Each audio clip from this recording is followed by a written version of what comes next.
Arabella Castro y José Alejandro Arévalo. Estamos conversando acerca del momento que vive el país, ya viendo hacia el futuro y, por supuesto, viendo hacia el futuro con la experiencia. Ese juego de los tiempos en Guatemala a veces es un poco difícil, porque mucha gente, lo decía Richard Aiken el pasado viernes acá, mucha gente vive mucho en el pasado y mucha gente vive mucho en el futuro. Y en el presente se aprende, se toman las decisiones del pasado para poder proyectar y construir el futuro. Seguimos conversando acerca de estos primeros pasos que da el gobierno después de un recorrido muy difícil. Y ese recorrido difícil, hay quienes lo leen como que ha llegado más fortalecido por la experiencia y otros que lo ven como que llegó más debilitado por todos los golpes. ¿Qué piensa usted? Tal vez la palabra golpes la voy a... por todas las agresiones, porque golpe ya sabemos acá. ¿Qué es lo que sugiere?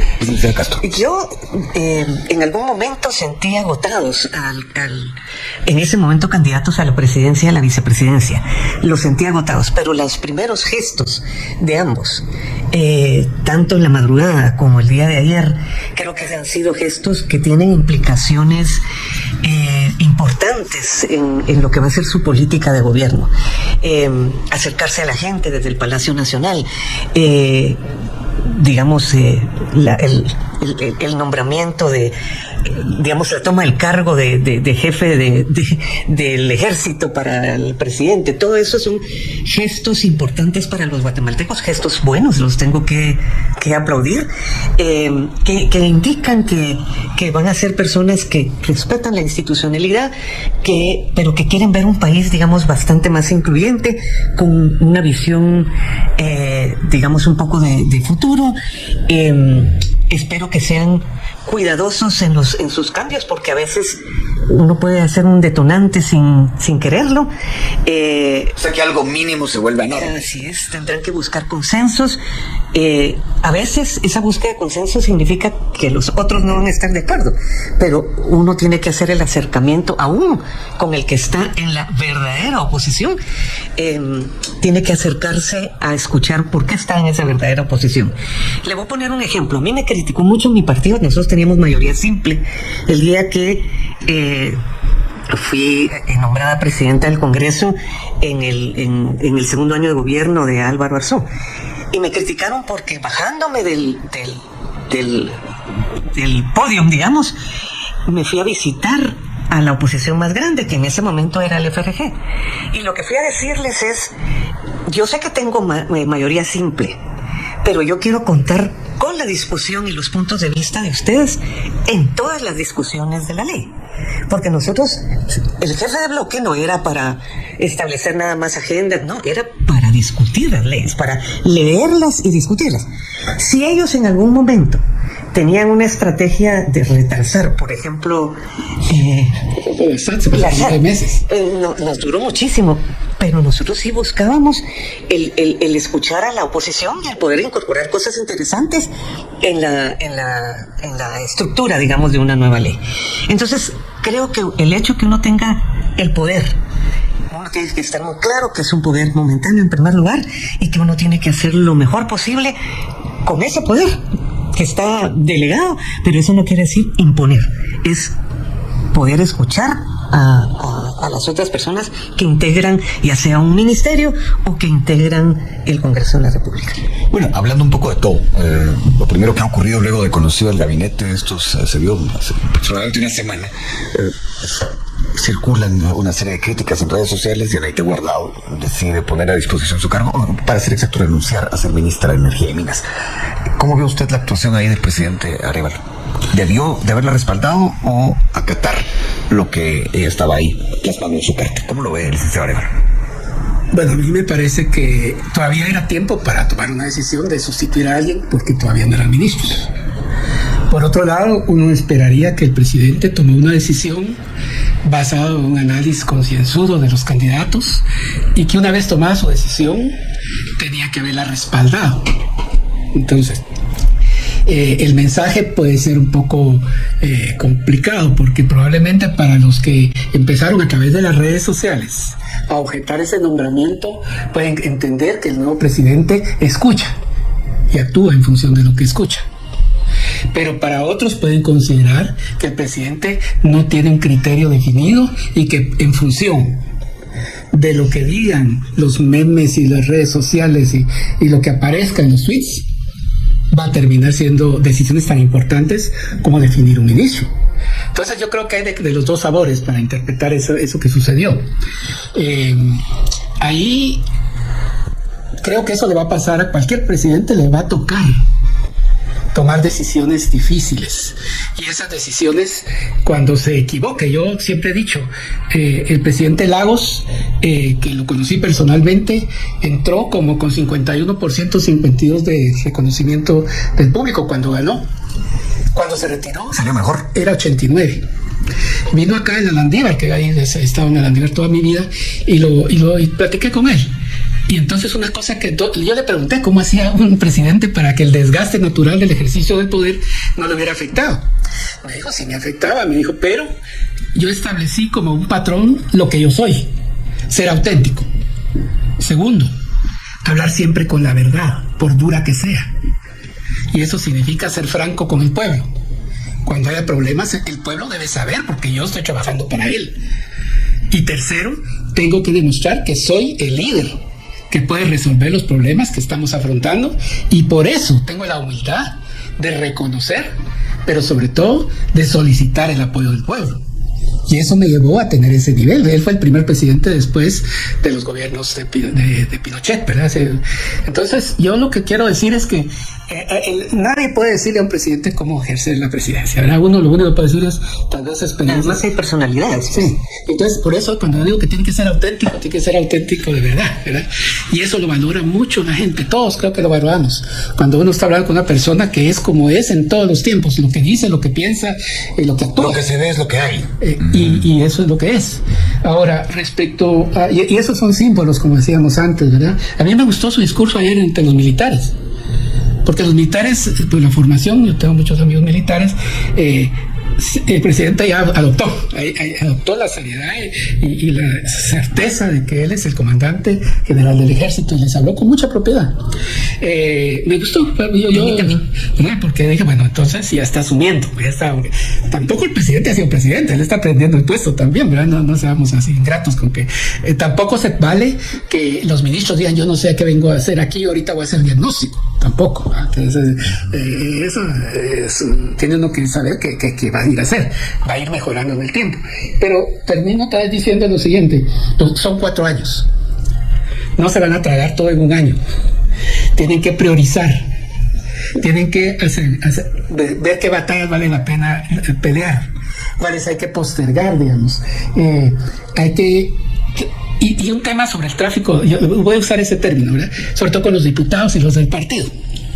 Y no solo del propio partido, con los que hagan alianzas, y sobre todo ellos creen que por plazas van a hacer los votos. Hay una ley que no existía en la primera vez, que yo después estaba en el gobierno y me ha servido esa ley, porque yo fui diputado cuando se emitió, que hay un delito ahora que se llama tráfico de influencias. Entonces, cuando un diputado, yo no sé por qué no la usan, pero cuando yo fui superintendente de bancos, me llegaban las cartas de los diputados. Y como habían sido mis colegas, yo les decía, mira, vos, te puedo volver la carta, ¿y por qué? Vos ayudame. No, es que es un delito. Esta es la prueba de que estás cometiendo el delito de tráfico de influencias. Mejor mandar a traer. O si querés, yo aquí la destruyo, la guardo. Se acabó, ¿verdad? De eso sí le digo, si querés que tu candidato pase por todo el proceso, lo puedo pasar. Pero esta cartita, eso, yo no voy a... Esa cartita era delito. Una llamada, no es delito hoy. Es para que lo sepan. Sigue siendo delito, porque antes no existía esa ley. Bueno, era delito en ese momento, sigue siendo. Vale la pena recordarlo. Tenemos poco tiempo, quiero aprovecharlo de la mejor manera posible. Licenciada Castro, el licenciado Arévalo dijo algo que vale la pena que lo contraste con su opinión y su experiencia. Esto de tener mucho cuidado cuando se llega a un puesto en el gobierno. Decía el licenciado Arévalo, hay que estar dispuestos incluso a dar la vida. Pero hay un tema que él mencionó, el tema de la soberbia, el tema de que si el ministro, señor secretario, pase adelante, le corro la silla, le abro la puerta del automóvil. Eso realmente, ¿qué le puede usted decir a los nuevos funcionarios en ese sentido? Porque todo ser humano es débil frente a ese tipo de tentaciones. Nosotros estamos en unas circunstancias tan difíciles, nada que le abro el vehículo se le caía el techo cuando nosotros en el Ministerio de Educación llegamos. Córrase un poco porque se le puede caer. No, se caía el techo, literalmente. Pero sí, yo debo decir que yo todos los días rezaba, Dios mío, dame la humildad para escuchar, para entender que sigo siendo un ser humano con todas las debilidades que uno tiene, y y apoyarme del equipo, que gracias a Dios siempre conté con equipos maravillosos, pero sí, siempre pedí humildad y estaba consciente que esas lisonjas que están alrededor de uno lo podrían transformar. O sea, conviene tener gente crítica dentro del Sí, equipo por más supuesto, y cercano. uno tiene que escoger gente crítica y gente que pueda tener la personalidad para pelear sus puntos de vista de por qué camino, viceministros, técnicos, etcétera, por qué camino es el que uno debiera de enfocarse. Y el cómo también. O sea que el primer consejo importantísimo es: fíjense bien a quién llevan, no a alguien que les diga sí, sino a alguien que les pueda proponer plataformas de solución a los grandes problemas que tienen todos los ministerios. Termino con usted, licenciado Arévalo. Esta frase: la decencia es el más alto título para ocupar un cargo público. Juan José Arévalo. Estamos de acuerdo, ¿verdad? Absolutamente. Bueno, eso es realmente, creo que en el momento actual dice mucho, pero también hay un problema ahí. Ha habido algunos analistas que han pasado por acá diciendo: no basta con la honradez, hay que tener algo más. ¿Qué contesta eso? Bueno, la política es el arte de lo posible, dicen, ¿verdad? Y en la política no hay blancos y negros, porque no es una cuestión de dogma religioso, ¿verdad? Yo escucho ahora unas acres críticas al nuevo presidente del Congreso por la forma como se conformó su planilla y cómo en su planilla y ahora que en algunos puestos de la Junta Directiva hay algunos políticos que podrían ser cuestionables, ¿verdad? Ahora ellos pasaron a ser de oposición, pasaron a ser partido de gobierno, y a los diputados del gobierno les llega la gente a pedir que quieren plazas, que quieren cosas genuinas, que digamos, plazas de maestro, porque no hay maestro en la aldea, no hay en la cabecera, donde fuera, la carretera está destruida, la escuela no funciona, lo que fuera, todo lo que genuinamente la gente quisiera que su diputado le ayude.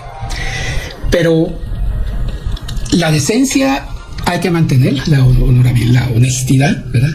No se necesita que uno va a hacer un acuerdo político, ¿verdad? En inglés le llaman low rolling, que es que allá en el Congreso lo que mandan son los votos. Y si yo solo tengo 23 votos, jamás puedo ser miembro de la Junta Directiva.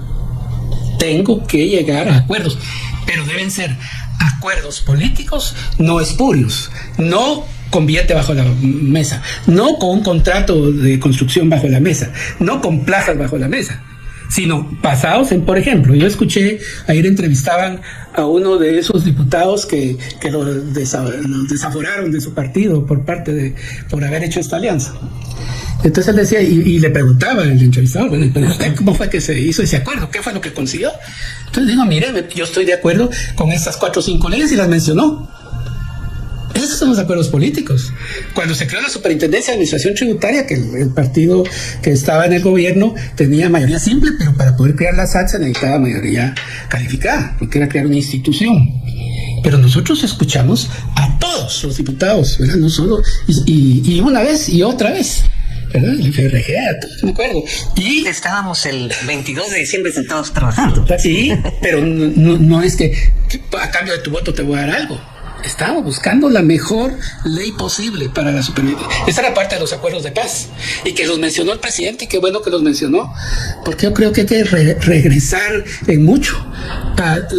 Ya eso fue hace tanto tiempo, ¿verdad? Pero las orientaciones que tienen los acuerdos de paz siguen siendo válidas, ¿verdad? Cuando uno está diciendo que hay que tener un crecimiento mínimo del 6%, eso implica generar condiciones favorables para la producción, para la inversión, ¿verdad? Y por otro lado, también cuando uno dice que debe haber una carga tributaria que sea, hoy día ya no es el 12%, ahora con las nuevas cuentas nacionales equivale al 13.2%.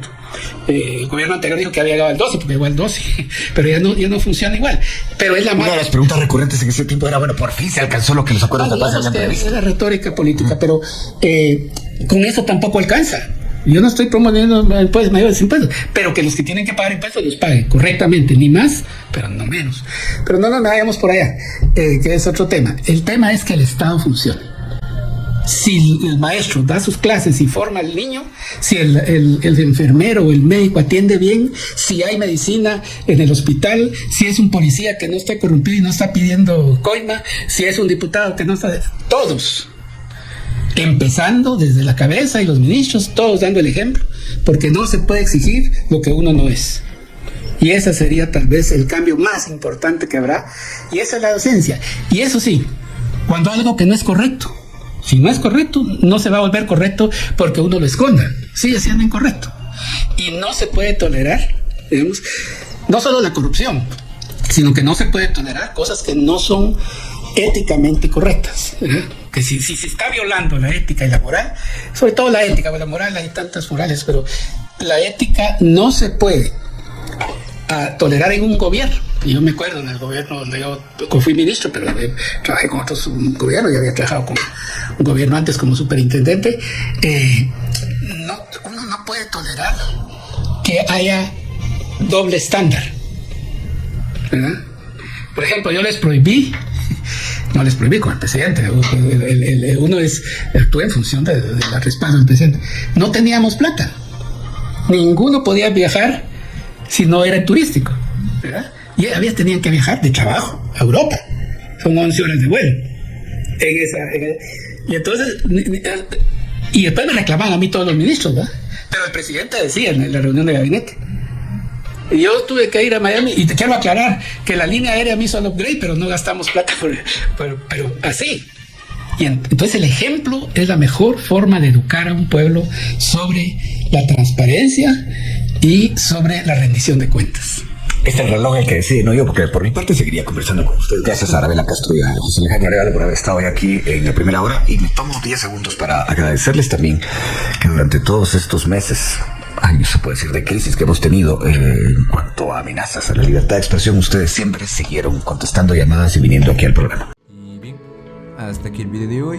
Recuerden que ustedes tienen la última opinión, la cual pueden dejar en la cajita de comentarios. Dicho esto, nos vemos en el siguiente video. Adiós.